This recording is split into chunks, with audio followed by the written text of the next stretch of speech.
Welcome.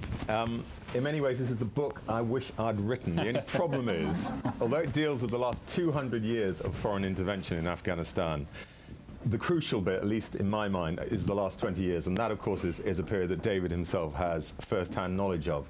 Few Western journalists know Afghanistan as well as David. He was with a film crew in 1996 when the Taliban first took over Kabul. And 10 years later, with a certain symmetry, he was back there interviewing a Taliban commander, an action for which he was criticized in the House of Commons. I'm sure a few of you will remember that.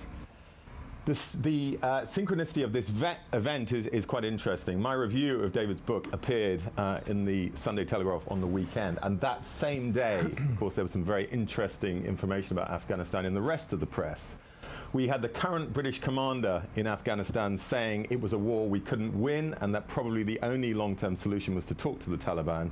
And we also had the British ambassador, quoted at almost exactly the same time, saying that British troops, foreign troops in general, were probably doing more harm than good.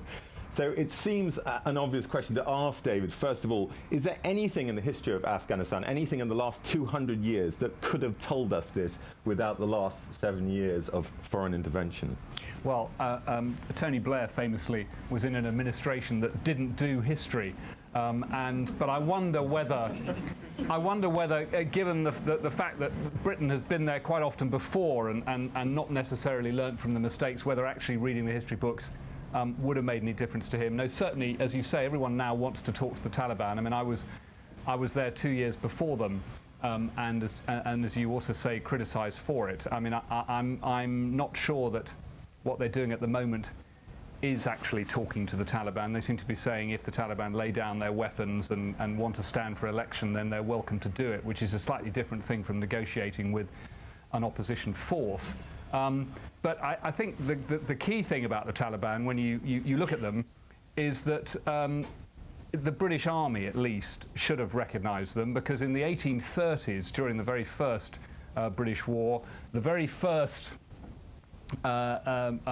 uprising in 1840, in the winter of 1840, when they took the country. Taking the country has always been reasonably easy, and British forces did it very successfully. But when the uprising began, it began then in Helmand province. When in 1878, again, they came back, took the country reasonably easily. The very first action, serious action that the British fought against fiercely armed opposition was in a town called Sangin. And many people here will know that that's a town that the British have been fighting over very hard since the increase in British troops in 2006. And the people they were fighting against in Sangin, a third of them were identified as Ghazis, which is a term used in the 19th century for religious warriors. And these were people who, pretty soon afterwards, were known universally, actually, across the region by British soldiers and others as Talibs. In 1880, in Kandahar, when there was a major British presence, this is a report, this is a military report. This morning a man who'd been allowed to enter the outer gate of the citadel with a load of wood threw it down and attacked Sergeant Miller of the engineers with a knife. And he was identified as a Talib, a Ghazi, and specifically called a Taliban. Winston Churchill knew who the Taliban were. In the 1897 conflict, the frontier war, he reserved in his rather wonderful book, written when he was only 22 years old, this precocious young war correspondent, fought and in a war when it was rather different being a war correspondent. He took command of a squadron of cavalry at one point when the officer was incapacitated. The Times correspondent in that war won the VC. So as you can see, it was a slightly different world to the world that we live in now. But in his rather good book about the frontier war, he reserved special venom for Talibs. He talked of a host of wandering Talibs who correspond with the theological students in Turkey and live free at the expense of the people. So these were people who were identified even then as Islamists. They were, and my friend Charles Allen has written a wonderful book called God's Terrorists, identifying right back to the 1830s the way that Islamism, Wahhabi Islamism specifically, was an insurrectionary force against the British Raj. It was significant in the 1857 mutiny in India, and it was really significant in Afghanistan. So if the British Army didn't know about it in 2001, their ancestors certainly did. At the beginning of the book, David asks, in fact it's in the introduction, a very pertinent question I felt when I was reading it, and of course it's something that occurred to me in my research for Victoria's Wars, which deals with the first Afghan war, the first Anglo-Afghan war. And the question was, why is it always more difficult to hold Afghanistan than it is to take it? And virtually every military campaign that's been fought in Afghanistan, in fact every military campaign, the initial campaign has been relatively straightforward, but actually holding on to the country has been much more difficult. So can you, David, try and answer that and give us a few illustrations of You've got to start with the territory. If you look at a map of Afghanistan, something you buy at Stanford, it's completely useless because you can't map the frontier. The northwest frontier is 400 miles long and 200 miles wide, with mountains that go up to between 11 and 13,000 feet. There are only 3, in that 400-mile stretch, there are only 3 passes that are militarily useful.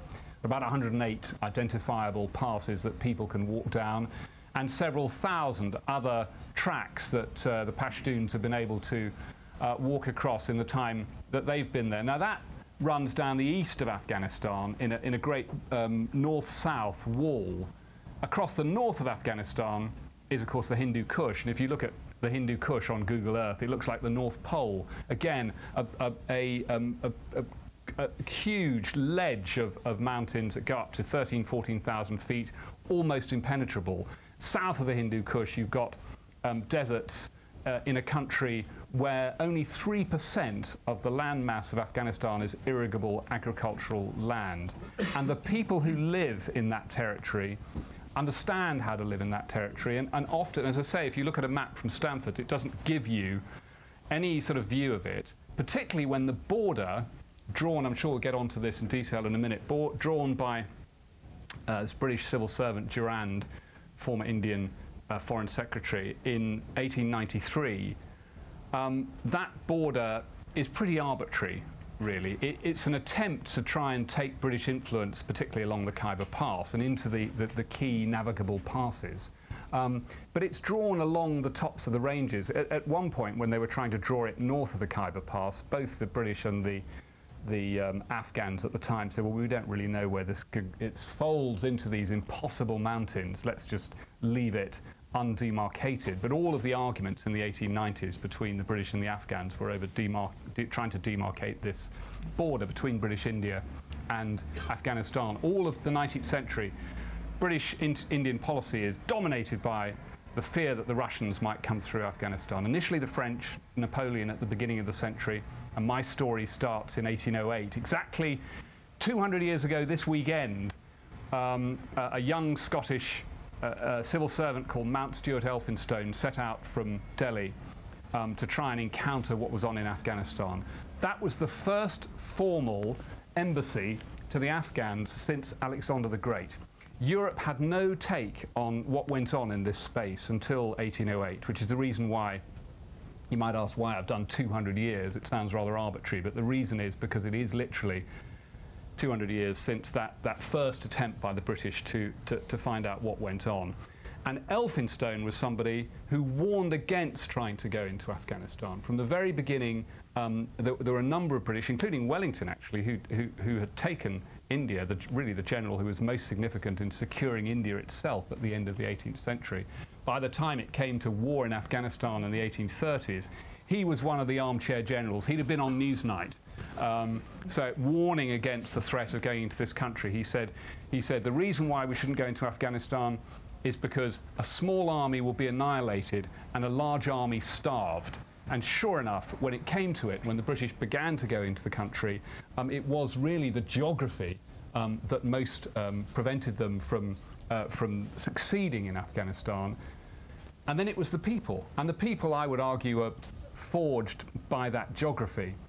But they are, as we know, tribal. There's no country, there's no region in the world, no country in the world where there are more people who look more different and remain looking more different. You can recognize a Hazara from a Pashtun, from a Tajik, from an Uzbek, from their history and the different history of their tribes, and they tend to remain in those regions of Afghanistan. So you have an impossible geography and a group of people who, on the whole, don't like owing loyalty to one leader, but will coalesce for a while behind him.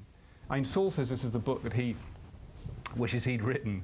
And I wrote it because there wasn't a book like this. I've been travelling in Afghanistan for 15 years and picking up bits of this from here and there. And I thought, well, some of the older veteran war correspondents have been there in the Russian war, which I wasn't, seem to have a series of truths about Afghanistan, about what these people were like. Often they were sort of carved out into rules, you know, of which the most contemptuous, if you can never own an Afghan, but you can rent one for a while.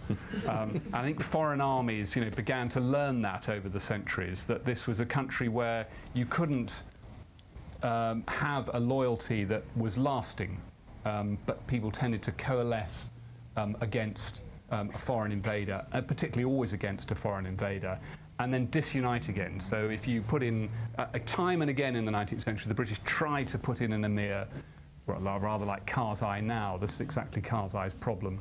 And the country would not unite behind them, particularly because they've been put in by a foreign power. But if the foreign power pulled back, then any kind of unity in the country would again go back to the tribal leaders, tribal, effectively clan leaders, and the centre wouldn't hold. Mm-hmm. Just want to talk, or get you to talk, David, in a little bit more detail about the first Anglo-Afghan war. And you mentioned Mount Stuart Elphinstone. He is one of the harbingers of doom, I suppose, in relation to this war, because shortly before the troops go in 1839, and again, as I pointed out at the beginning, it's a campaign that's relatively swiftly won in a conventional sense. He says, I have no doubt you can take the country, you can take Kabul, but as for holding it, you know, I wouldn't give you much hope at all. And of course, so events were to prove.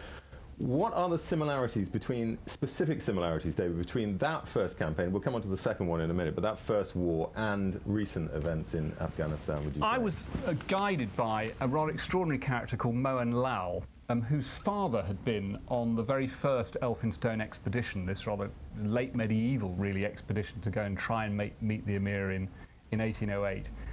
And he was, he's often written off by historians as an embittered munchie. It's a sort of term used for personal secretary, a translator. He was really more than that. He was, I mean, as a journalist, the key, I see several foreign correspondents in the room, and I'm sure they'd agree with me. The key person in any job in the field, particularly if you don't speak the language, as I don't in Afghanistan, is your local fixer. People who know their way around the country, know how to find their way around. And Moen Lal was one of these characters, and he goes into Kabul in the late 1830s when an extraordinary exotic British character called Alexander Burnes, who had, in the middle of the 1830s, I mean, Saul wrote about Burnes in his wonderful book, Victoria's Wars. I see him smiling in recognition at reading about this. Really, I mean, he was a roue, really. Everywhere he went, he slept with women right across Afghanistan. And indeed, in fact, that was the thing that ruined him in the end. But Moen Lal had been with Burnes, and when they're trying to negotiate with the emir before the war in 1837, Burnes fails to get into this New Year party, and his opposite number, this Russian envoy, Vitkovich, has been invited to the New Year party in May of 1838. And Moen Lal realises that Burnes hasn't got an invitation to the party, and he manages to get one himself. So the only account that the British have from this party is this rather lowly character, but he turns out to be, if you read his book, a really good guide on what went on during that period. And the reason why I think Britain failed in the first Anglo-Afghan war is because they failed, as they have done before, and certainly I think one of the main reasons for failure since 2001, to realise the temperature of the country that they were in. They took the south. The main body of British troops went in through the Bolan Pass in the south.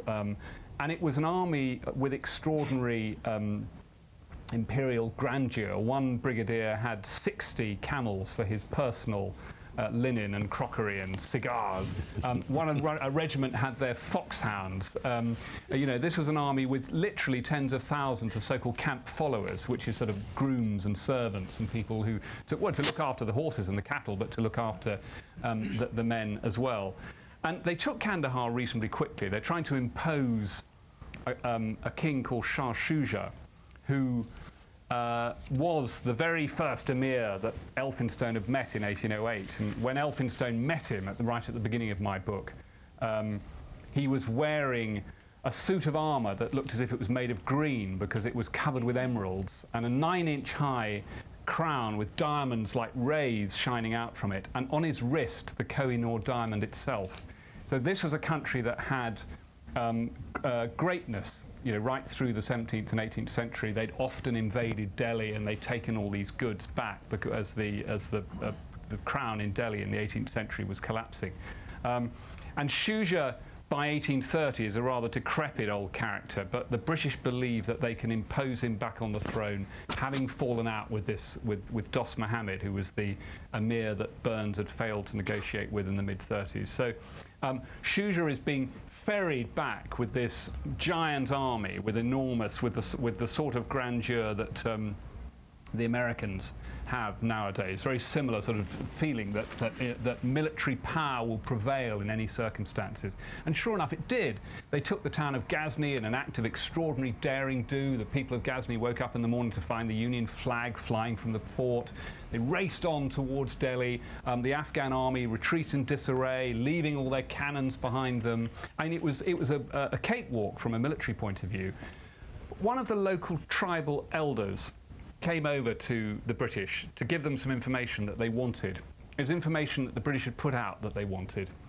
And Mohan Lal noticed that he wasn't properly rewarded.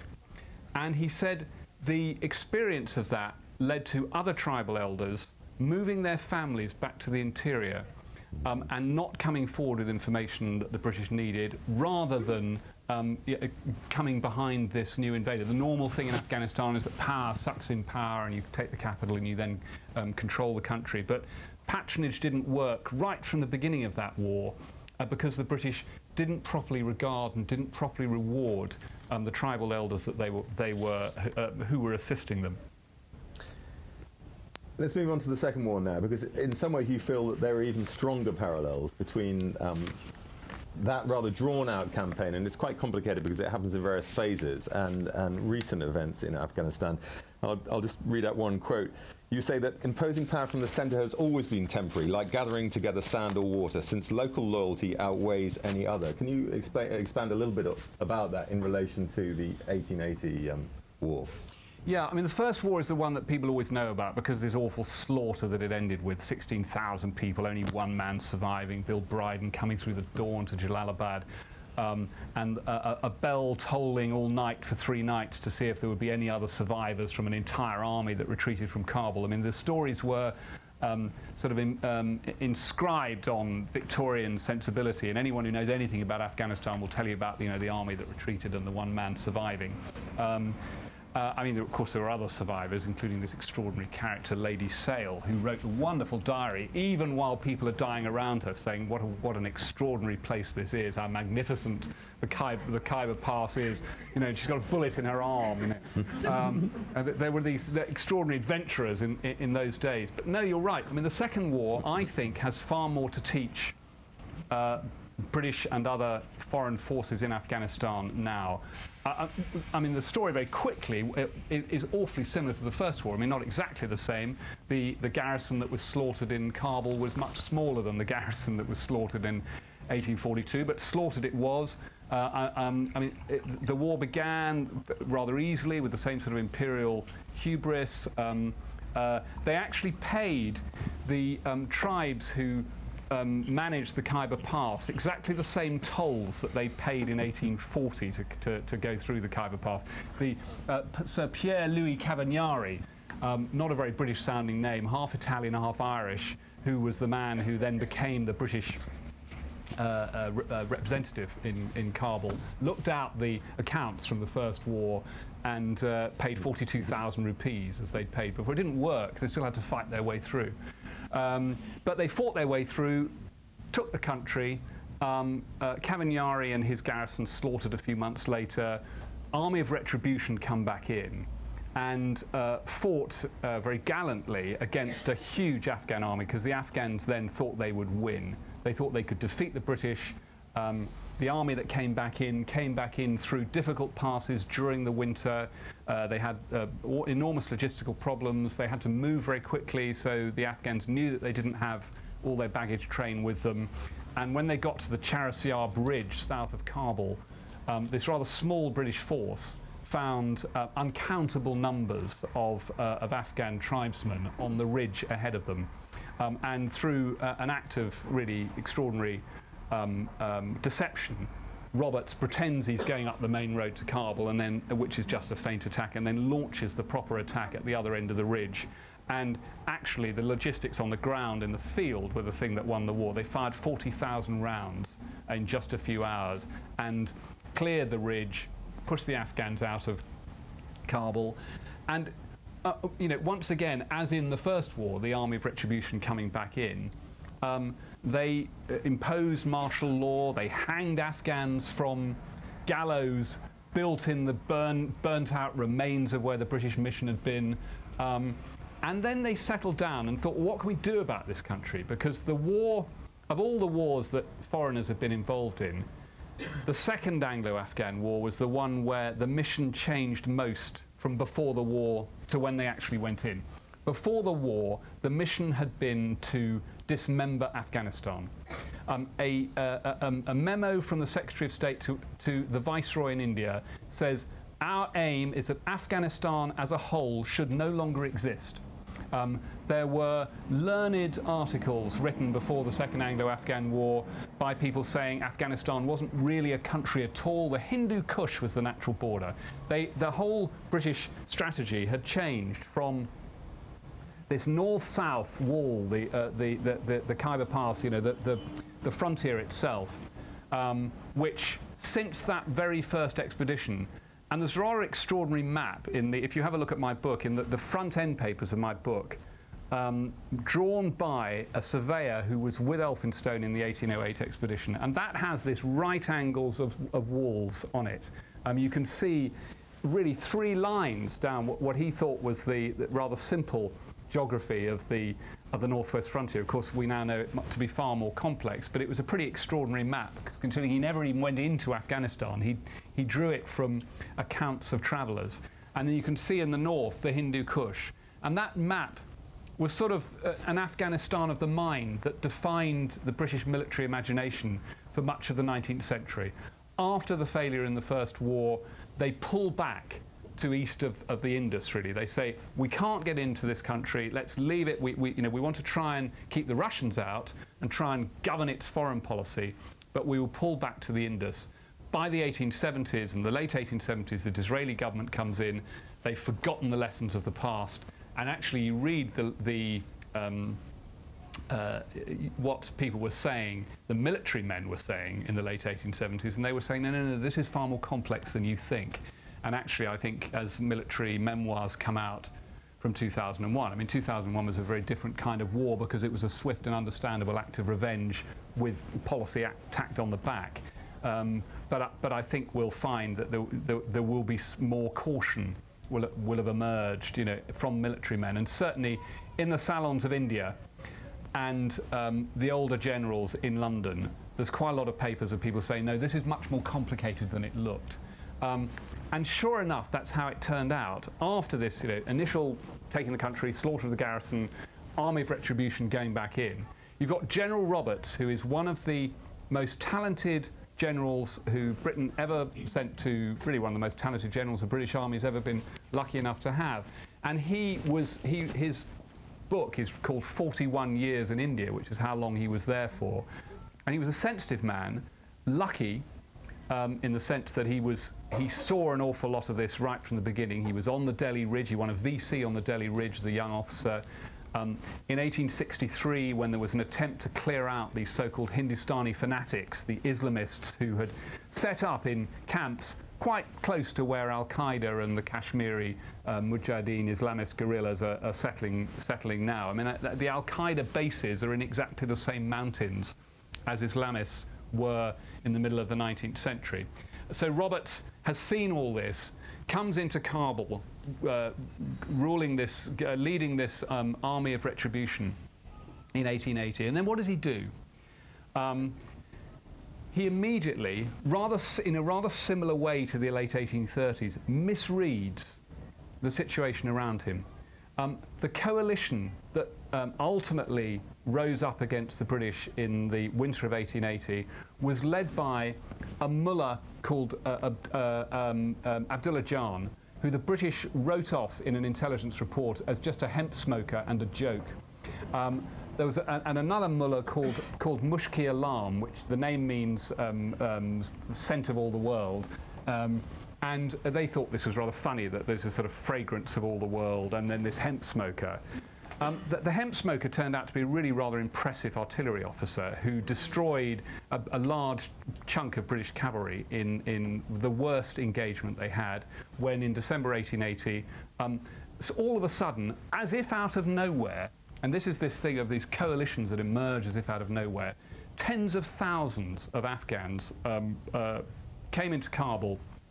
And there were quite a lot of reporters around at the time, so there are a lot of accounts by journalists of this battle, and besieged the British force into just the same area. If anyone's been to Kabul, it's the Sherpur garrison, which is actually takes most of the land that Wazirat Bohan is today, the area where most foreigners live. That's actually in the Sherpur garrison, which the British were penned up in for a couple of weeks in late 1880. The Afghans then disappeared 2 weeks later.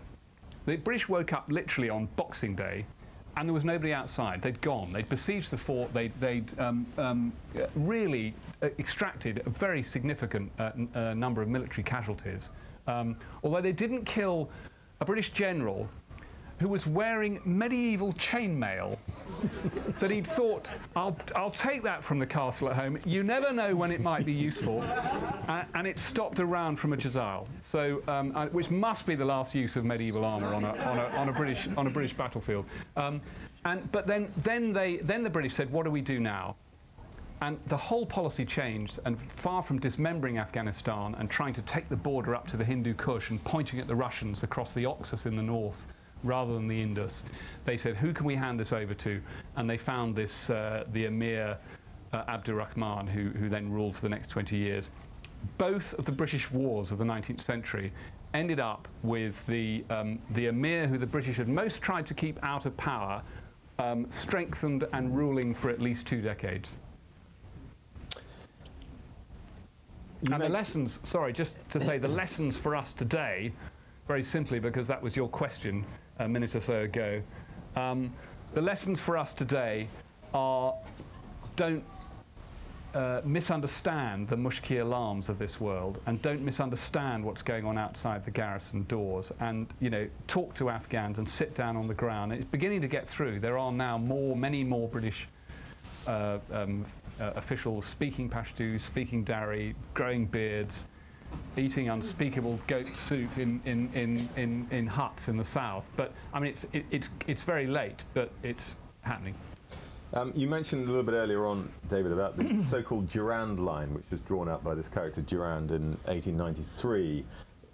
What is its significance? I mean, how has that changed the interaction between the British, obviously, initially, but also foreigners generally, and Afghanistan's relationship with its neighbours? I think it's one of all the borders, the post-imperial borders that have caused problems in the world. It has to be the most unstable border in the world. Surely more blood has been shed across the Durand Line than any other border anywhere in the world. I mean, between 1849 and 1900. More than half of the effort of the British Army in India, remember this is a period including the Mutiny, is taken up on the northwest frontier. Almost every year there were raids, some of them taking 10 or 12,000 men, some taking more. There was one major war in 1897 in which the British put together the largest army ever put together under one British general in Asia, General Lockhart, 43,000 men to go into Tirah, which is the area southwest of Peshawar, in what they call the Parrot's Beak. or the camel's neck, depending on which country you come from, which is a dark sort of area and where no army had ever penetrated before. And Lockhart went in and slaughtered lots of people, but couldn't hold it and went out again. Holding the frontier, holding all of that frontier area was always difficult to do. The Sikhs had failed in the 1830s, and they were a much more brutal army than the British. When the Sikhs went in, they burnt mosques, they killed many more people, and they tried to impose a kind of martial law in a way that the British never tried to do. There was a period in the 1850s when the British, rather successfully, under extraordinary frontier officers, Henry Lawrence's young men so-called, went in and tried to deal with the frontier. There's one officer called Nicholson, who's one of his descendants, also called John Nicholson, is now an American Army colonel in a mountain regiment fighting rather successfully in exactly the same region on the Afghan side, although I suspect with slightly different tactics. Nicholson once, when he went into a village and wanted to impose his rule, there was one particular bandit who the British were having trouble with, and he bumped into him in the market and he immediately cut his head off. And when the tribal elders came to pay court that evening, as they did because he was came into town, this man's head was sitting on the table. And that was how he imposed his rule, and he was actually very well loved, still remembered to this day as they called him Nicholson, and he's one of the very few British people who was well regarded. There was actually a cult to Nicholson, a religious cult, and worshippers would follow him around, which embarrassed him hugely because he was a rather modest man. He was killed in Delhi in the mutiny in 1857. But there was that period when they tried to do it with officers who spoke the language and were willing to travel long distances by day and night. But they the British never succeeded in taking or holding the frontier at all. So what were they going to do about it? In the end, they said, we need to be able to stop the Russians once technical war became possible. Once there were engineers in the field who could throw railways across Afghanistan, then they became really worried. So they needed to not just pay the tribes in the Khyber Pass, but control the Khyber Pass. And controlling the Khyber Pass meant you had to take a big chunk of land, and so they sent Durand to draw this border once and for all. And it's provided permanent instability in the region. Durand believed that the line would sort everything out once and for all. If I can find the quote, there was if not, then I'll just move on. There it is. No, it's the next line, next chapter. After he's drawn the line, he says, in a rather self-satisfied way, "The next expedition to the Black Mountain will, I hope, be a very long time hence. Bajour and Bunar will cease to have any terrors. I trust we shall now take annual revenue from the Waziris." Now, as anyone in this room knows, the Waziris in particular have never had annual revenue taken from them by anybody.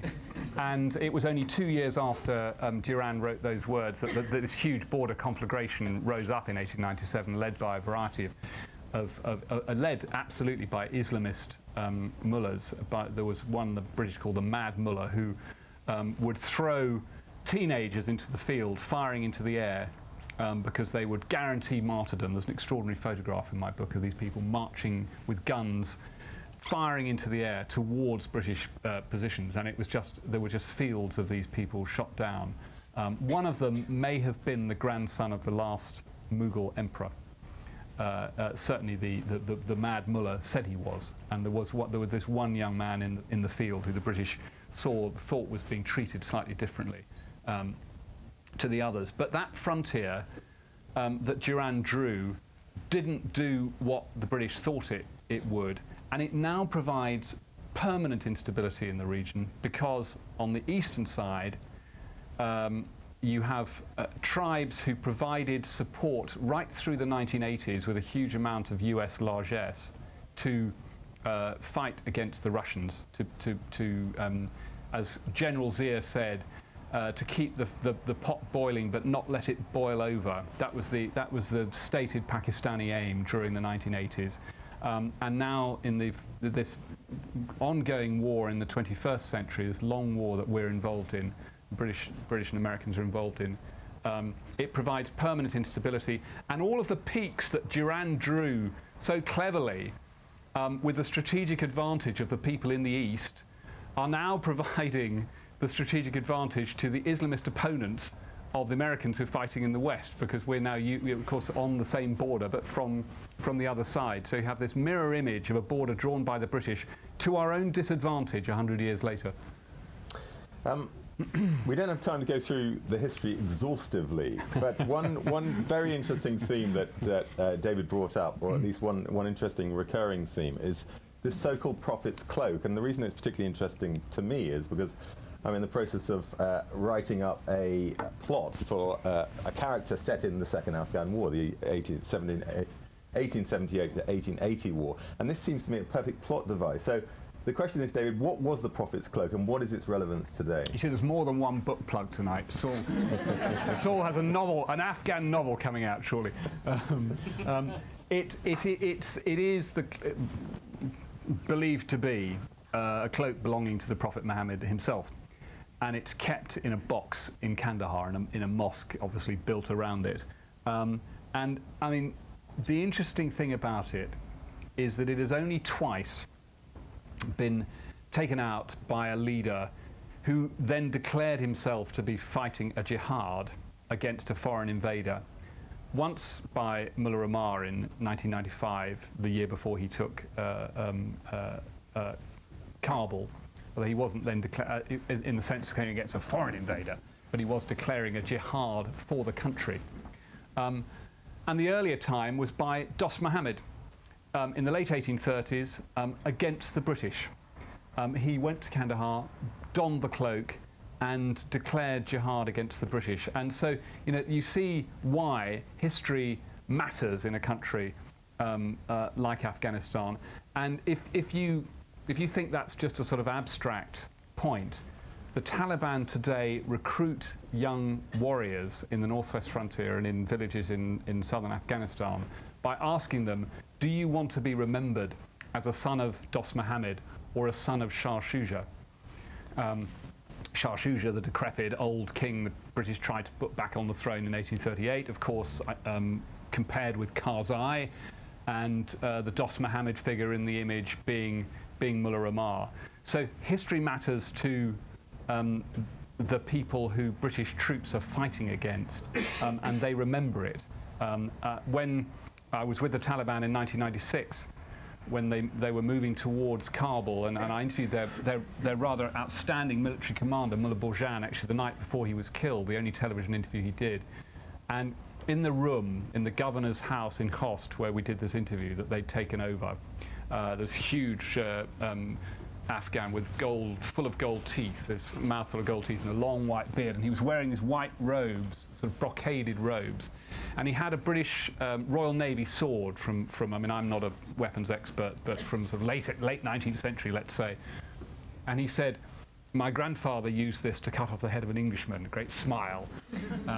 Now I'm going to go and cut off the head of Masood with it. And so they remember the history and know the history in a way that perhaps we don't. The villages in Helmand, where I spent time with the Taliban in 2006, liked that myth. Their local myth is that they were the people who first rose up against the Russians in 1979, and they were certainly the people who first rose up against the British in 1840. And they know it, and they remember it. You might be forgiven, David, for not only reading your book, but a lot of history books, and of course a lot of current accounts of Afghanistan, into thinking that it's a bit of a lost cause, and not only in terms of foreign intervention having an effect, but also even when the Afghans are left to their own devices. That isn't necessarily the case, and of course there are two particular moments where the country showed a lot of promise. I'm thinking in particular about the 1920s and the 1970s. Do you want to elaborate on that? Yeah, I mean, there was this extraordinary moment in the Islamic world after the First World War when Turkey and Iran and then latterly Afghanistan modernized in a very specific and rather sort of forced way. That, you know, men had to wear Western suits, they had to wear Homburg hats, women had to wear Western dresses. And Afghanistan followed this, tried to follow this route. There was a reforming emir who took over, and his foreign minister, Mohammad Tazi, had been in Persia during the First World War, and he came back with all these ideas of the so-called Young Turks in Turkey. And in fact, you could argue that Turkey is the only country where the sort of secular nationalist Islam has survived. And I mean, it's obviously, as we know, under huge threat there. Although there are major cultural things in Iran which come from that period, but only in Afghanistan was there an attempt to impose it with such sort of force, as it were, and a lot of it was really revolutionary. In the 1990s, the police in Kabul, as we know, were instructed to cover women up with whips. The Taliban police were sent out. In the 1920s, the police in Kabul were instructed to take veils off the heads of women. In this brief sort of period of progressive reform, there was a huge desire to get chemist shops, girls' education, marriage for girls under 18 was made illegal. A whole series of really progressive reforms, particularly in the Islamic world, for women were introduced to Afghanistan. And most crucially, mullahs who had been trained in the Wahhabi school were banned from preaching in Afghan mosques. So it was possible to sort of impose something which, because Wahhabism is a sort of foreign faith to a country like Afghanistan, not so much anymore, now it's become entrenched. But in those days it was. And in the end, the emir pushed it too hard and too fast, and the introduction of these progressive ideals was not liked by the tribal elders, and when they pushed him out of power in a violent revolution in 1928, they went around with photographs of the Queen dressed in a rather diaphanous evening gown, sort of evening gowns that women wore in the 1920s in Europe, but not necessarily in the Islamic world, with a sort of low cut and with her bare arms. And the mullahs would show this photograph saying, "Do you want your wife to go around like this?" And that was the sort of call to revolution. So they went back to a different kind of Afghanistan, but not the Afghanistan as it is now, not the sort of priest-ridden, impoverished country. Afghanistan is not used to being poor. In the 1970s, it was richer than Pakistan. There was in parts of the country, it was huge fruit exports, more dried fruit exported than California, more raisins from Afghanistan than California in the 1970s. And all those farmers are the people now making poppies, using the same irrigation built by the Americans in order to get the fruit harvest going in the 1970s. So, and in the 1970s, there was again this moment of reform when, I mean, it's not a beacon of feminism, but I suppose one test of the kind of lifestyle there was in Afghanistan. There was a Miss Kabul competition. There were women doing a number of different kinds of jobs, and then of course when the communists came, there were many more women doing a number of different kinds of jobs, and it was not for women obvious that the Mujahideen throwing out the communists would be a good thing. We don't have time to talk in too much detail about the Russian incursion, but what do you think the lessons to be learned from that 10-year period were, David? Well, I think I think there are two lessons that you can point to. One is, intriguingly, in 6 years after the Russians came in, they completely transformed what they'd been doing in the country. The name of the ruling party changed itself to Motherland, Watan, rather than being called a communist party. They brought in Najibullah, who many people in Afghanistan now see as really the lost leader, the man who was thrown out in 1992, kept under armed guard, and in fact hanged by the Taliban when they took the country in '96. That was the first sort of moment when I arrived in Kabul to see Najibullah and his brother hanging from a lamppost. And you knew that there was a kind of new show in town. But when the Russians in 1985 changed, it was when Gorbachev came to power, it was exactly 6 years after they'd taken the country and found that, like every foreign invader, that taking the country was harder to do than they thought. Holding the country was harder to do than they thought. The change for the British came in 2007, exactly 6 years after the war began. after Tony Blair left office, it became more possible for the triumphalism of the messages that had to come from Kabul before that to be toned down a bit, and for some kind of new reality. And if you listen to David Miliband's speeches since he became Foreign Secretary, there's much more of a nuanced approach that this is going to be a longer-term game. There was a new ambassador who talked about this being a very different kind of operation. We need to talk to the Taliban possibly. We need to talk to the Afghans on their own terms. A very different sort of message. And it's not just these, as it were, leaked private memos which have come out in the last few days.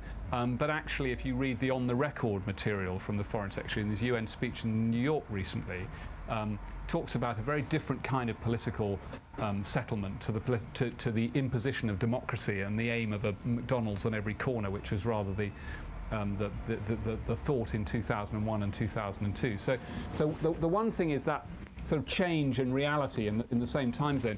The other lesson, I think, from the Russian war is a very large military presence doesn't necessarily deliver results. The Russians, when they were pushed out of the country, still had 100,000 well-armed troops there, including Spetsnaz, their elite forces. They have many more of them, more willing to take to inflict substantial civilian casualties, able to use anti-personnel mines, so they could use more of their forces for protection. They didn't have people guarding their bases because they had lots of mines. A very large local militia who are much more impressive than the army and the police available to the British and the American forces. A contiguous land border, which meant that they could refuel all their people with fuel pipelines that they built across bridges. So the Russians had hugely more military presence than the British and the Americans do, and still they lost.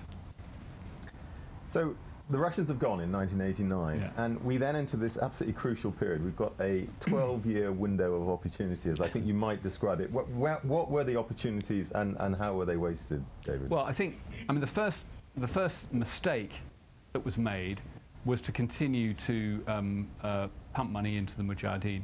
There was more money funding the Mujahideen in the per year after 1989, between 1989 and 1991, than for the whole of the first 5 years against the Russians right at the beginning. $400 million a year. And it was backed at the time by Saudi money, dollar for dollar. Because, and I mean, you can understand, I've talked to policymakers who were there at the time, you can understand why it happened. The Soviet Empire was the enemy.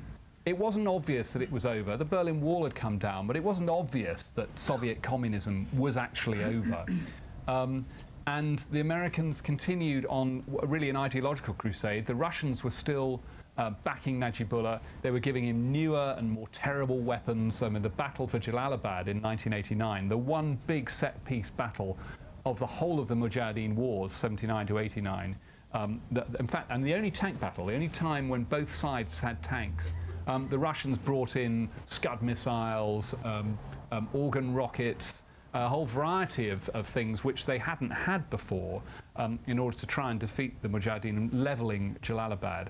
They did successfully defeat the Mujahideen, who were disunited as ever and sort of corrupt and continued to steal money from aid convoys. And still the Americans, even when they could see that the Mujahideen were not going to be the clean living martyrs and heroes that they'd wanted them to be, still they continued to pump money in. So that was the first mistake. I think the second opportunity was the spring of 1992. I think that's when 9/11 was lost. I mean, actually, 9 years before 9/11, when Najibullah fell, the Mujahideen came in and took Kabul, and the West stood back as they ripped the hell out of each other for the next 3 years. And much more damage was done to the fabric of Kabul. Many more people were killed in the capital city of Afghanistan in those years between rival Mujahideen than in the whole of the Russian war. And of course, the consequence of that was the emergence of the Taliban. And the third, I would argue very strongly, the third missed opportunity was in not recognizing the Taliban as a legitimate administration of Afghanistan in 1996, once they took Kabul. They'd taken most of the country. Recognition does not confer that we really think they're a good thing. It just all it does means is it just says that they're there. It doesn't mean that they're good. We don't approve of them. But by shunning the Taliban, there were many people within that organisation that wanted Western oil contracts, that weren't the sort of head-banging extremists who ultimately governed the Taliban and ultimately hosted Osama bin Laden. There would have been a possibility of, would have been a difficult administration to work with, it always was, but there would have been a possibility of Afghanistan, at least in its own terms, trying to get on its feet. But that opportunity was missed. Now, I've got lots of questions, David, about your feeling about current policy, as long as it's not infringing the terms of your employment at the BBC. But time's getting on, so I'm going to throw out questions to the audience now, and if anyone doesn't ask those questions, I'll ask them at the end. So, who would like to ask the first question? Bearing in mind the live webcast. Now, there's certain. I mean, I'm a reporter, not a policy maker. I can tell you how I think it's happened, and I can, within some legitimate bounds, give you judgments about what might happen if we don't do certain things. But if you see what I mean, sounds rather legalistic. I'm just filling in time while the man gets the microphone. Yes. Right, I've got it now. My name's Frank Edwards. Last year I was legal advisor to the PRT in Lashkargah, and now I'm a barrister. And a couple of weeks ago I was wandering out of Reading Crown Court. In front of that there's a huge lion. It's called the Lion of Maiwand. Yes. And the subtitle to that is Maiwand Gareshk. And of course, probably there might have been one or two folk who'd been in Helmand or had been following what's going on who might have heard of Maiwand in the city of Reading, or for that matter in the country. But in Afghanistan, just as I left, there was a rumour going round the market that the British were deliberately cocking things up because no country is as well accoutred as Britain could possibly screw up as badly as we are doing, in revenge for Maiwand. So my point is, I've got a quick point and a question to you. The point is that, echoing something you said, history there is still very much alive and has a current and contemporary Even to effect. the point you can build a conspiracy on it. That is obviously nonsense, because if Britain doesn't remember the Battle of Maiwand, it's certainly not going to build a conspiracy on it. But your question. But from the Afghan perspective, of course, there's a certain reality to it. The question is, do you have any consciousness or any impression that there is an awareness building, either in the military or civilian administrations we've got, of the history that you've partly described tonight and more fully in your book? Is that awareness building, and is any policy conclusions arriving out of it?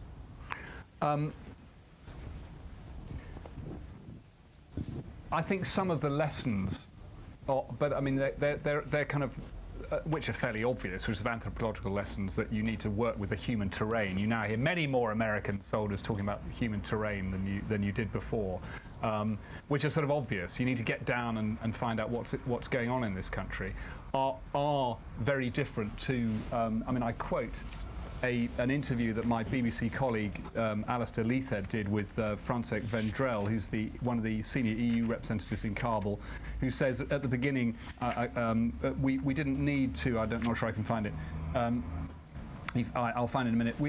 Something along the lines of we didn't feel we needed to understand the tribal realities of the country because that wasn't what we were here for. And I think that has changed substantially. Now, whether it's changed because they understand the history, I think people just understand that the country's a slightly different country to the place that you can just sort of introduce democracy. I'm not sure there are many places, actually, that you could just bring in democracy that hasn't had it before and expect it to sort of deliver the goods that the neocon project believed that it would. But I think a whole series of mistakes were made. I think the lawyer Jirga wasn't allowed to go on long enough. When they first met, in an air-conditioned tent, the Americans said, right, you've got to deliver a constitution, we're going to turn off the air conditioning in a month or 6 weeks, whatever it was. And the Afghan, look, remember, these were people who'd not sat down together in that kind of environment really since 1979. I mean, the attempts that were made in 1989 were complete failures because it was only the warlords and the mujahideen who were empowered. Now, in 2001, we were empowering a different kind of leadership, but it wasn't understood then. all the graduates who came back into the country wanting to rebuild their country are now working as doormen and drivers for a giant overblown aid project which the World Bank has criticised as an aid juggernaut that's descended on Afghanistan. Of course, now the security's so bad they can't actually get out. I'm not quite sure what a lot of them are doing there. But aid has obviously become very difficult, and wasn't so difficult right at the beginning. If you talk to Ashraf Ghani, who was the first finance minister, he said, we had a plan that we could have rebuilt this country. We had our plan ready in 3 months. USAID, who are the biggest aid funder of the country, took 3 years. Why did it take them 3 years to put together a plan when I could have given them one the first spring that they were here? So mistakes were made in technical terms right from the very beginning. And I think, yes, whether they're lessons from history, people are learning that there are other ways of doing things in Afghanistan, but it's a far harder task in 2008 than it was in 2001. Just to expand on that for a second, there was an interesting point made earlier this year by, I think, David Starkey, the TV historian. And his point was that every ministry in the country, certainly large areas of government, should be advised by historians. Now, naturally, I was rather, for this idea. I thought this was a tremendous part-time job. But my question to you, a semi-serious point, David, is do you think there's something in that? I mean, clearly, when policy is made in somewhere like Afghanistan, very little knowledge is known of what happened in the past. Your book's 7 years too late. Well, one of my publishers. No. Yes, I mean, what can I say? But yes, absolutely. Those who do not learn the lessons of history are condemned to repeat them, again and again. I mean, I think the big danger is the illusion of the power of military force. I think the British Army understand that far better than the American Army. And the British Army have less military force than the American Army now. But certainly in the 1870s, the British Army had exactly the same sort of view the American Army do. American forces or American policymakers who've got this $500 billion defence budget and believe that it'll work. I mean, we saw the failings of asymmetric warfare defined in Afghanistan in 1998, when in response to the bombings of the US embassies in Africa, Bill Clinton sent 20 or so cruise missiles across into Afghanistan. They killed a few shepherds, several Kashmiri militants. Some of them didn't explode, and so the militants were able to sell them to Iran, which was really rather useful. And they put Osama bin Laden's name on the map. They were a huge propaganda boost to a man who was hardly heard of before. And that was asymmetric warfare at its worst. The belief that you could actually use these incredible weapons, sort of map-reading explosives, against a force that is protean and not Al-Qaeda's not a base, it's an idea. Next question. I think there was one. 1,000 hands. Yeah, sorry, you had your hand up a little while ago.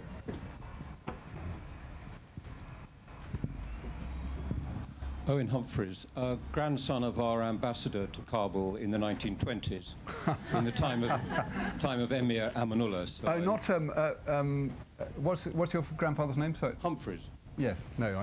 Yes. Someone else. Yeah. Just a little aside on the Battle of Maiwand. I think it was the first sand table exercise on Newsnight by Peter Snow on the 100th anniversary. I know because I tipped him off the battle. My question is more up to date, which is about Prime Minister Gordon Brown and his answers at PMQs, where he has at least twice said that the education of women in Afghanistan is a good reason for our forces remaining there. Would you care to comment? Well, the education of women in Afghanistan is de facto a good thing. I don't think we're doing enough of it, and the figures for, how can I put this as a BBC reporter fairly, but both I and the Los Angeles Times have tried to investigate these stories. The number of girls' schools that USAID say that they have built and opened are not there on the ground. The number of girls who, they believe they're educating, the education that they believe that they're providing is not there, and when I was asked to be taken to a school that had been reformed, I thought it was a disgrace that anyone should have their children educated there. They were being taught as if a tsunami had just hit, in tents in the mud, muddy in the winter, dusty and hot in the summer. And this was a place that had been signed off with a big plaque on the wall. It was one of Kabul's most famous girls' schools, signed off, done up by the President of the US people to Afghanistan. It was a disgrace. So, girls' education is important. I think one of the big problems in the South now is you have such an argument over girls' education. It's not just the Taliban that are burning down girls' schools. In fact, they phone us up, slightly in despair occasionally, and say, this report of this girls' school, it wasn't us. We didn't do that one. And when I went to meet them, their spokesman gave me, it wasn't a very expensive biro, but it was a biro. He said, I'm giving you a biro to show that we're in favour of education. And I said, well, but what kinds of education and under what circumstances will girls be educated and all that? But there is a very significant criminal element, particularly in the south of Afghanistan, that wants to keep vast, we haven't talked about the poppy problem at all, which is the sort of elephant in the room, the big overriding problem that Afghanistan has. I'm not arguing whether British troops should or shouldn't be pulled out, and certainly if they're policing girls' education, I would be very happy for my taxes to be paid for that. In the middle there.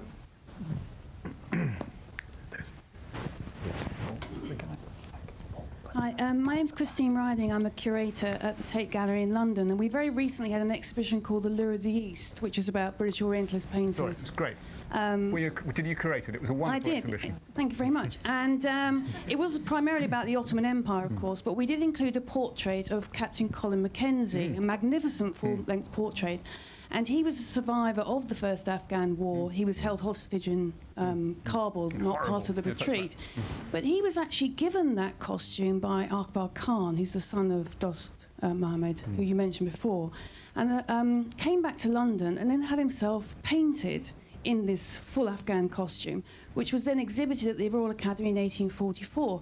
And I can't for the life of me understand why a serving officer would come back and wear, in effect, the enemy's costume in public. And I wondered if you could just give me an idea about what was going on in London in and around the aftermath of the First World War that could explain that very public exhibition. How fascinating. I mean, I thought one of the really interesting things about that exhibition was that it wasn't just there was a lot of merchants doing the same. Right from the beginning, I can't remember the name of the merchant, but right from the very, very beginning, 50 years or so before the Mackenzie painting, there were people being dressed like that. It was very common to... it wasn't the uniform of the enemy, in a sense. I mean, there's a wonderful picture of Alexander Burns, this rather charismatic character in my book. And that's how he liked to be portrayed. I mean, you won't be able to see it if I hold it up, but you have a look afterwards. It's William Dalrymple's White Noodles, isn't it? Yeah. Well, Saul would... Well, I mean, the historical context is that was pretty much standard for a lot of the administrators in India in the late 18th century and early 19th century. And of course, one of the strong points that William Dalrymple makes, which I agree with, is that once that connection between the British out there and the locals went, and they started moving into their garrisons and their wives came over, and they very much kept apart from society. All these factors led up to the Indian Mutiny, but of course the separation of the Europeans from all the Asiatics that they were, in theory, ruling from that point onwards. The mutiny changed it, certainly. I mean, there was a very different atmosphere after that, and it was frowned on to marry local women and all that sort of thing. Do you think, though, that when it was exhibited in London, it was indeed quite peculiar for those who haven't experienced that cross-cultural experience? No, because I think that was the world that we were in much more in those days. There was, I mean, I'm not a social historian of the 1840s in England, but I mean, my sense is that was much more normal. If you go to Calcutta, where there's a wonderful British exhibition, gallery still remaining of the very first paintings of the British who went out there, and see how British artists were portraying British generals and colonial administrators, they were as equals with the locals. That's the crucial thing. They were as equals. And you've got characters right through that period who understood where they were. I mean, like Lady Sale, who's this extraordinary individual, in my book, who I mean, while they were exhibiting Mackenzie's costume in London, circuses around Britain had an act which was Lady Sale taking on the Afghans in the Khyber Pass, you know, and she was a sort of she was a character in right across classes in Victorian Britain, and she was someone who, when she lived in Kabul, you know, spent a lot of time with the locals, had understood the languages. It was much more normal, I think, to get to understand where you were. The otherness of Afghanistan is something that, you know, we have nowadays. I mean, those of us who've been I've been travelling there for quite a long time, and I mean, I'm not an expert at all, but I mean, there are ways of talking to people in villages in Afghanistan that are different, and sometimes maybe the human terrain officers that every US platoon now carries with them, that's new. It's new that they're now doing it. And General Petraeus, the new US commander, is much more on this page. His counterinsurgency doctrine talks much more about understanding what's going on locally. And in capital letters, just so you get it, the host nation doing something adequately is better than us doing it better. Anyway, Charlie. Yeah, my name is Stephen Gray. I'm a journalist. Just as an aside, I think one of the reasons why your history is important is that the difference between our interventions now is we don't carry an inherited history, family history, social history that sort of brings knowledge to the table. We're talking about people arriving in these spheres now who you know, have no background whatsoever in this area. I think that there's a problem of people not even knowing the history of, with all the rotations of troops and things, not even knowing the history of last year, never mind what happened 100 years ago. But a question on you dish very hard on Durand. There's a big mountain range that divides two countries, difficult to cross. There are mountain ranges all over the world that divide countries in two, and yet you say it's a sort of the most contentious border, you know, in the world. So why is it? What's special about the geography of that particular mountain range and border that makes it difficult as a, you know, why does it inspire, you know, decades of conflict? Well, yes, it's interesting, Stephen, that you talk about nobody understanding the history of even of last year, because I happen to know that you're writing a book which is a history of last year. So another book plug. I think it's ever since the very beginning, the very first British travellers who went into the region talked about the people who lived in the mountains as being completely different to the people they had lived among in India. And these were people who, you know, the other question before about understanding where they lived. These were people who lived in India. They'd go to India when they were 17 and not come back for 12 years. And they'd go up to the mountains and they would see something they recognized. They were rather attracted to it. They were quite attracted to Islam. They were quite attracted to these clean-limbed people who looked rather grand and stirring, and there was something about the Pashtun code, hospitality code, which I saw working in practice because it saved my life when I was with the Taliban in 2006. Invited in by them, and a group of Talibs came to kill me because their job was killing Englishmen, and the commander who'd invited me said, if you want to kill him, you'll have to kill me first, which was, you know, the exact definition, as it were, of this code. And for the people who live in those mountains, who don't understand the border and don't recognise it, have never recognised it, it's much easier, because there's a border there that two countries that have always argued against each other can't get across. It's much easier for them to manage the affairs up there. So the tribal elders on both sides are very happy, thank you, with a very, very unstable border, because they're able to keep everybody out. Pakistani justice doesn't go as far as the heights of the northwest frontier, just as British justice didn't. And I think it is just literally the quite extraordinary complexity of the land. Another question from the back. Hello, my name is Charlie May. I'm an officer in the Army, and I spent 7 months in Helmand last year.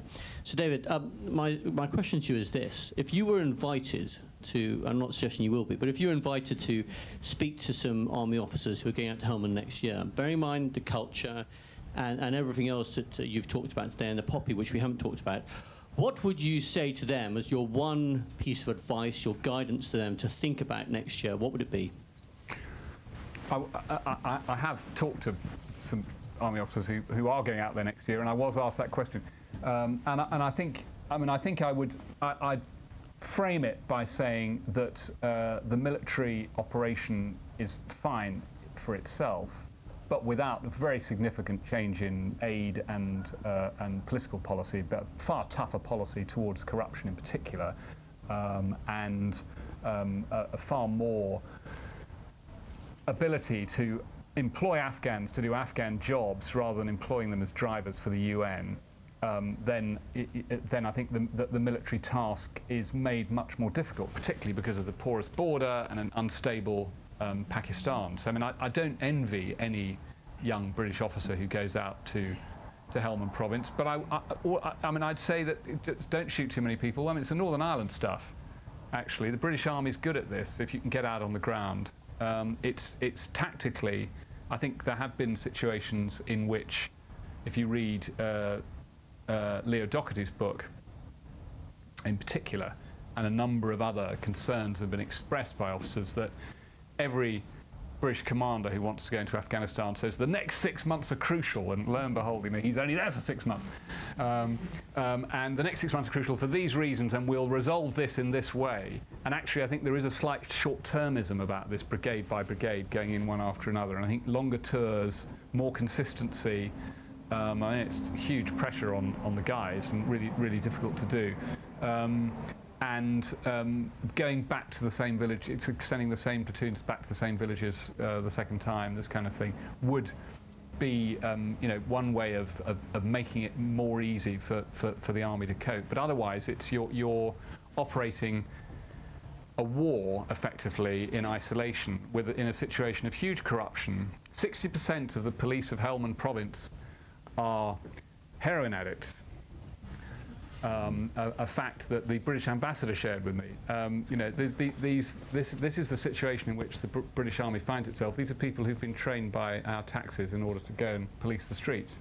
And the tolls on the streets, the corrupt tolls that are taken right across Helmand, are taken by soldiers and police in an area where the very reason the Taliban started in the first place in the mid-90s was in order to stop illegal tolls on those roads. And those people are doing it, again, paid by our taxes. So I think there are huge numbers of problems, Charlie, which the individual lieutenant or captain on the ground is completely unable to resolve. It's a very big problem. And what have you got in Helmand? 4,000 soldiers? Still Another question from the back. Kim Sen Gupta, I'm a journalist as well.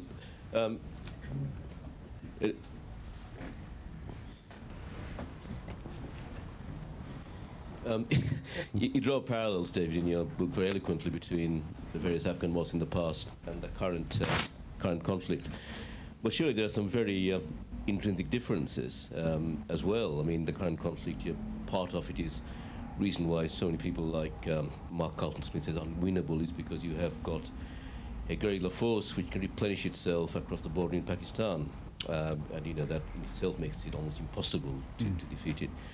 You also, I think, touched on the Pashtunwali code. Again, as you know, much more than many other people, it's very different from the Wahhabi Salafist code, which has now been imported thanks to Saudi money. So is it the case that what we're looking at now is, albeit there are links between, as you point out, the previous Afghan wars, but we are now looking at something actually much more global than those wars were? Oh, I mean, I don't think policy should be made by historians, but they should certainly be able to inform it because, for example, the Wahhabi Salafism you describe is something that's been encountered by British forces since the middle of the 19th century, and I think knowing that is maybe some assistance when you look back over what happened in those days. I think the real danger for Afghanistan, though, is to allow a general policy to arise that this is part of some sort of global jihad, because for most Afghans it isn't. There are a significant number of foreign fighters for whom it is, who are allied with them, and Al-Qaeda are clearly allied with the Taliban, as they weren't before, and they've only really been allied recently in the scale that they are. But for the motivation of Taliban warriors to fight is nationalist and Islamic. They've got no interest in blowing people up on the London Underground, or being part of an organisation that does. And I think the danger of the spiralling insecurity and the worsening mess, actually, is that the Taliban get more drawn into. I mean, I'm not saying that they're cuddly, nice guys, but looking at the motivation for why they fight, and the biggest problem remains Saudi Arabian money going into the madrasas in the northwest frontier, where there are 1.5 million Islamist students, and many of them turn towards going into Afghanistan. When I did a Newsnight film about a year ago in Afghanistan about an attempt to reform madrasas in the country, they were setting up beacon madrasas. I wonder where they got that idea from. Across Afghanistan, one in each province, and I went to one in Kabul, and we went to one nearby, which was very much not a reformist madrasa, and a rather thoughtful mullah said, some of my students are heading across the border to the northwest frontier where they can get proper education, and for fear of this reformist program that's coming in Afghanistan. So that's, you rightly say, is that's the pressure, and my fear is that the international side of the Taliban, the people who blew up the Buddhas of Bamiyan, the people who do have another sort of view rather than a nationalist Islamic view, will become much more powerful as the sort of general mess gets worse and worse. And actually, talking to some part of the Taliban would, I think, now be potentially a way of preventing that. Yep.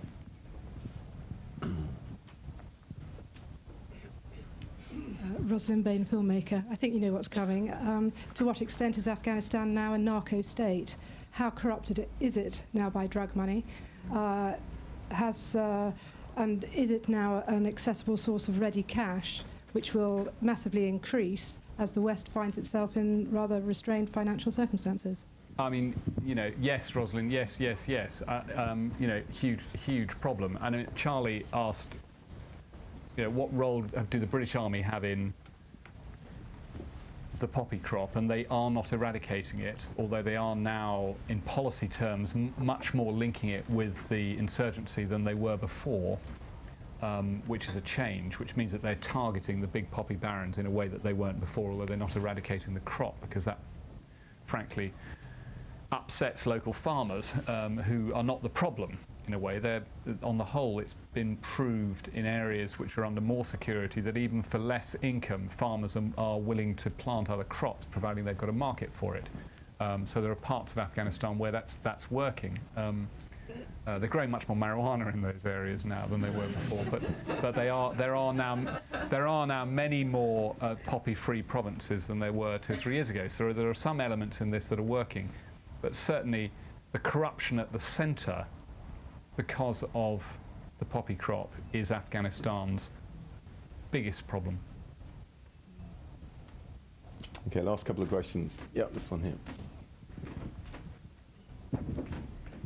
Hi, Owen Parker. You spoke at the start about sort of very distinct different ethnicities within Afghanistan, Tajiks and Uzbeks and other things, and I certainly had a kind of impression of Afghanistan as kind of being made up of lots of warring factions, the tribal warlords. And I suppose sort of part of the question is that a reasonable impression? And sort of also then a question, how much of a role has that played in the past, or is it playing at the moment, or is it sort of suppressed beneath other factors? I mean, it's a big problem, and I think it's got worse since 2001. One of the things that the international community allowed to happen in 2001 was entrenching in power a number of people who had already enriched themselves from their years as Mujahideen commanders. the way that the Mujahideen were organised in the 1980s allowed nobody in the refugee communities in Pakistan to be outside the Mujahideen structure.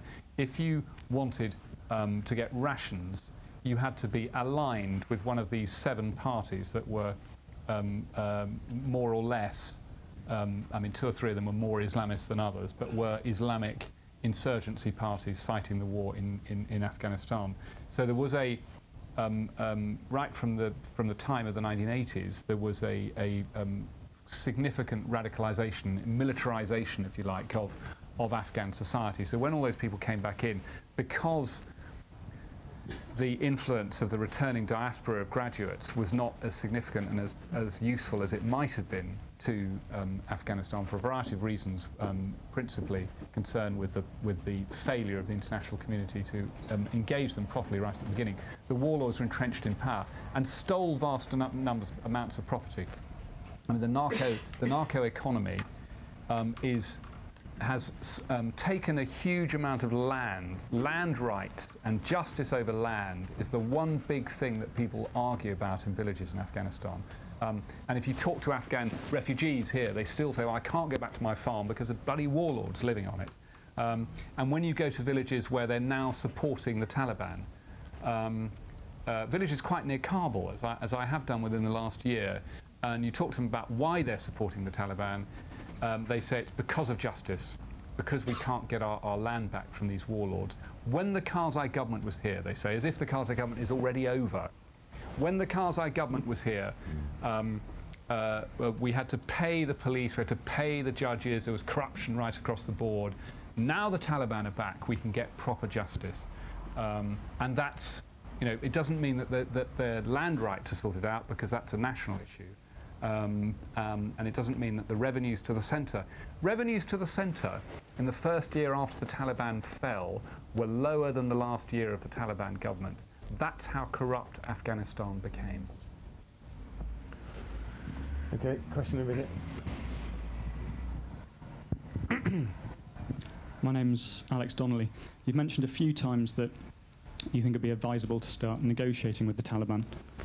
Having said that, you've also suggested problems as regards the FCO and the military is that they are on 6-month tours. Now, I've done a 6-month tour myself in Iraq, but I think that when you go out to these locations, you're taking a lot of your knowledge from home. You don't have enough time almost to learn it when you're out there. And one of the most concerning books I've read in the last couple of years, I hope more people read yours, but unfortunately I doubt it, has been The Kite Runner, which portrays the only Taliban that we actually get to know is a one-eyed, half-German, paedophilic, Hitler-worshipping psychopath, yes. On a sort of banal level, I was wondering whether you might, as your next project, write a love story about a young member of the Taliban who goes off to Kabul. But on a serious note, I was wondering whether you think there's any possibility for a cultural shift in terms of not just the British population, but really the cabinet and the FCO. I've heard ambassadors talk in great praise about The Kite Runner and about how evil, senior editors of the Times talking about how evil the Taliban are. How can we approach a level where we're actually able to engage with the Taliban without the propaganda of these kind of this Hollywood trash? I think, and I say in my book, I think it was one of the biggest problems in 2001 in terms of engaging policymakers, actually, was this view that the Mujahideen were all good and the Taliban were all evil. And it meant that the ex-Mujahideen, you know, took over and did what they wanted to do in terms of taking what they wanted. And the Taliban were excluded utterly, and actually attempts made by moderate interlocutors in the last couple of years to try and engage the Taliban have been squashed by Karzai, who doesn't want us, whatever he says in public, to have another source of Pashtun power in the country, particularly a Taliban source of Pashtun power, because it would weaken him very significantly. I mean, yes, I think it's a problem. I think the demonisation, you know, of anybody is a problem. And it's, you know, I mean, I think we should sit down and talk to Hamas. I think the West Bank and Gaza would be better places than they are if we did. I mean, I cannot understand for the life of me why I, as a reporter for the BBC, sit down and do interviews with Hamas occasionally and sit down and talk to the Taliban, and Foreign Office people aren't doing the same. Okay, last question. Yep. My name's Tim Hetherington. I'm a documentary maker. I spent the last 4 months living with a platoon of American soldiers up in Kunar. And it's very interesting to come back into the UK because I feel it's kind of like quite an alien situation where, having been inside the American military quite close up, that we talk of the Taliban or Poppy or you know, Helmand, and I think the Americans are facing something completely different. And I just wondered, you know, if we want to, like you were saying, kind of... Well, they're facing something different from their people back at home, you mean? Or? No, up in Kunar in the north. And it seems like a very different battle. War. I mean, it's a different war. It's timber trade. It's Islamic militancy. And when you mention the kind of idea of 7 different mujahideen groups in the camps in Pakistan that were feeding fighters, some more hardcore than the others, that felt to me a more appropriate representation for what's going on now, and that isn't part of the problem that we're talking about the Taliban, when we should be talking about a different kind of war. Tim, I mean, you're a very highly distinguished documentary maker, if anyone hasn't come across him. Yes, absolutely. It's a very, very diverse country, as you know. I mean, I think in this country the discourse is very much on the Taliban because we've got the best little army in the world, but it is little. And it's engaged, moving out of Iraq almost completely, and engaged pretty well wholly now in Helmand province, in terms of the infantry at least. So it's understandable that the Poppy War and Karzai and his effectiveness talking to the Taliban is an issue for them. But no, there are many Afghanistans, you're absolutely right. And we haven't talked about the area north of the Hindu Kush at all. I mean, the whole Uzbek area, right up to the northern border, completely different sets of influences, Central Asian influences as they've always been. And the danger, though, I think, is that this whole thing becomes sort of muddied by different power brokers and effectively mini warlords. You talk about the Islamic militancy that the Americans are fighting against in terms of trying to stop smugglers. A very different kind of war, but a pretty muddy war in the same way, and certainly not one that President Karzai and from the centre of Afghanistan are able to do anything about. Just before we finish, I just wanted to say, and I should have said it before, one of the reasons why I asked Alex Maxwell, who's here tonight, to draw the wonderful maps she drew for my book, and this is just a plug for Alex because I think they're fabulous, is because I thought there weren't ways of doing maps properly. And I said to her, I want this to be very visual. This is not, these are not representational maps that a military could use. This is what it feels like on the ground. And I think anyone who looks at them would agree that, particularly the main map of Afghanistan that appears in the end papers, you see the wiggly line going across this impenetrable mountain range. And if I leave you with any thought, it is that it is that frontier that's the biggest problem that Western policymakers face in trying to impose military will and indeed a political settlement on this extraordinarily beautiful and wonderful and complex country. Just one final comment, one final question from me, actually, David. It's been partly answered, but I just want you to give me your answer to this. You say it's not your job as a BBC reporter, I quite understand that, to comment on policy, but in actual fact you do in this book, because at the end of the book, and the payoff in my review, I seem to recall, was your comment that obviously the political intention, both in Britain and in America, both presidential candidates in America, of course, have pledged to put more troops into Afghanistan. You appear to me, and I think you say quite boldly in this book, you do not believe that is the way forward, and the way forward is to talk. One, do you think that's likely, and do you think talking could ever really solve the problem? I don't think they're necessarily contradictory. I think there's a whole lot of other things you need to do as well as talking, and getting the political structures right is one of them. I think far tougher line on corruption, getting aid that matters and works and is effective, Afghanistan needs surveyors, it doesn't need aid workers. I mean, there's plenty of British estate agents currently not employed. Perhaps they should go to Afghanistan and sort out property rights. But I mean, those are the things that matter to Afghans. That's what Afghans talk about, as well as, you know, the high price of food and fuel in the same way that anybody else does in the world. So. I mean, I think there are lots of things you can do, and I don't think talking and troops are necessarily contradictory, and more troops might be what Afghanistan needs. General Petraeus proved in Iraq that more troops, if inserted at the right time in the right way, would be significantly different, providing there was political structure following them and providing they were mandated differently and the whole series, and they'd read his wonderful counterinsurgency doctrine, which is available online. And is a really interesting take on a different way of fighting in these very elaborately different conflicts. Just before we close, because I think we're about to move on, the chap, stand-up Dick, with a hat at the back, is raising money. He's a retired British High Commissioner to Islamabad, and he's raising money tonight for a tiny charity which is putting shoes on the feet of orphans in Kabul, and it's an effective organisation called Parisa, and he will be doffing that hat momentarily, and anyone who wants to put money in for that hat to shoe the children of Kabul this winter, I can't think of a better cause. I will be giving some of the profits from the books sold tonight to Dick for the Parisa charity, so he'll be raising money at the end. We, courtesy of my wonderful publishers Hutchinson, there are sort of a first drink free at the bar, and thank you very much to them for that. And so we'll sort of, if you wanted to buy a book, there are some books for sale at the front.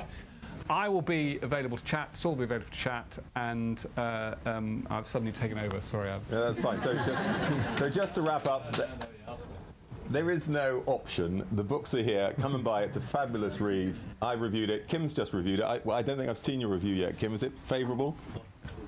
Right, great. It's a fabulous book. This is a kind of dual event. It's kind of strange, really, to have a talk, but actually it's also David's launch. The book's just been published. So do come and buy a book and also contribute to the charity. Thanks so much for coming tonight, and thank you, David Loyn. Thank you.